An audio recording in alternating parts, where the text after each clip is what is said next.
ஒரு சின்ன வில்லேஜுக்கு ஊழியத்துக்கு போயிருந்தேன்.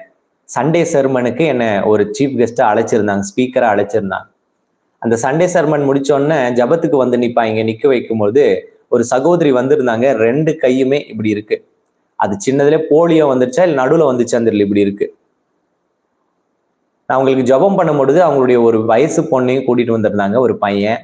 அவங்களுக்காக ஜபம் பண்ண அழுதாங்க. என்னமான்னு போது சொன்னாங்க, நான் இந்த தீக்குச்சி ஃபேக்டரிக்கு வேலைக்கு போறேன். தீக்குச்சி அங்கெல்லாம் தீக்குச்சி தான் அது. அந்த தீக்குச்சியை கூடையில நான் கேட்டேன், எப்படிமா தூக்குவீங்கன்னா, இப்படி தூக்கு, இந்த கையில பாருங்க, நம்மள மாதிரி இப்படி பிடிக்க முடியாது விரல்ல. நான் சொல்றது புரியுதா? நமக்குள்ள நல்ல விரல் இருக்கு, ஒரு பொருளை இப்படி பிடிப்போம் இல்லையா, அவங்கனால இப்படி பிடிக்க முடியாது. இப்படி திரும்பி இருக்கனால இப்படி பிடிச்சி தீக்குச்சி கூட இப்படி தூக்கி கொண்டு போய் கொட்டிட்டு வரணும். இதுதான் வேலை. இந்த வேலையை செய்யறேன் பாஸ்டர். ஆனா என் பிள்ளைக்கு காலேஜ் ஃபீஸ் கட்ட முடியல, 2 மாசமா கட்டலன்னு காலேஜ்ல இருந்து துரத்தி விட்டாங்கன்னு சொல்லி அழுதாங்க. கணவன் எங்க மனம் விட்டுட்டு ஓடிட்டார்.